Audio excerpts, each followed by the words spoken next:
What's going on, Cavs fans? Today was media day across the league, and in Cleveland, we got to see and hear from many Cavaliers, including Karis LeVert, Darius Garland, Jared Allen, and Max Strus. But I feel like the one player that we were all clamoring to hear from was superstar guard Donovan Mitchell, whose future with the team beyond the next 2 seasons is cloudy at best. And when we finally got the chance to hear from Spider himself, not much clarity was given. When asked about a possible extension, Mitchell replied with the following.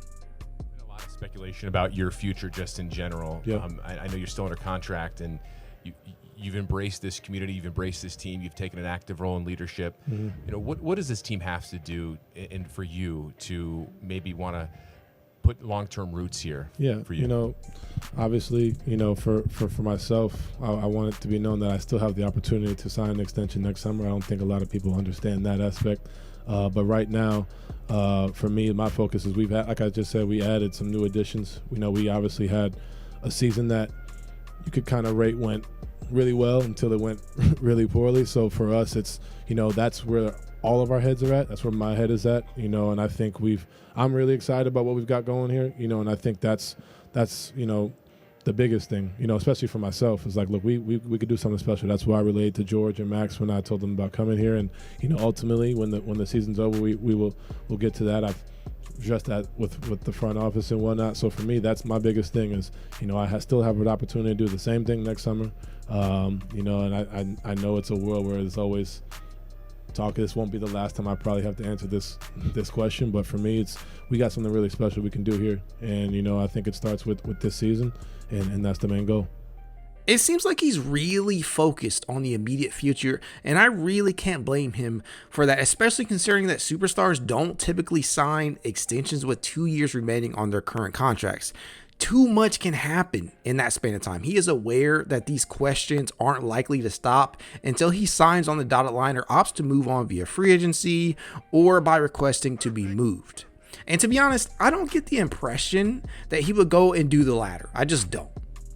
He seems genuinely committed to this city, but nothing is for certain at this point, including his long-term future with the franchise. Later on, when pressed again by Cleveland.com's Chris Fedor, Mitchell essentially doubled down on his statement and said the following. Hey Donovan, just to be clear, will you not sign an extension with the Cavs before opening night? Have you made that clear to the front office? No, it'd be, you know, if I were to, it'd be next summer. Okay. Is that a financial decision? No, it's more so, like I said, just for me, going off of what we did last year. That's my primary focus, is this, just trying to go out there and trying to be, you know, the best team we can be and bring a championship to the city and then go from there. And I've addressed this with Kobe and everybody over there. You know, I can still do it. I can still sign this extension, and I'm excited for what we got going forward. Thank you. No problem. Appreciate it. So in conclusion, we aren't really any closer to knowing whether or not Donovan Mitchell will be a Cleveland Cavalier following these next 2 seasons. And personally, I get it. I really do. The team has to sell him on their long-term vision and the direction that we're heading in, right? I get it. But in saying that, I feel like it all comes down to what he, not us, what he values most. If it comes down to long-term financial security, Cleveland is well positioned to retain him because they can offer him the most money. If it's winning, Cleveland holds its future in its own hands and can make a lot of headway in showing him that this team will be competitive for years to come. And that starts this upcoming season, right? Now, if it comes down to location, look, all I know is we're fighting an uphill battle against places like New York and Miami or Los Angeles, places like that, big market cities. But Cleveland can really grow on people, man. It really can. All I can say is that this season will go a long way in persuading Donovan Mitchell to remain a Cleveland Cavalier. Here's to hoping he does, and go Cavs.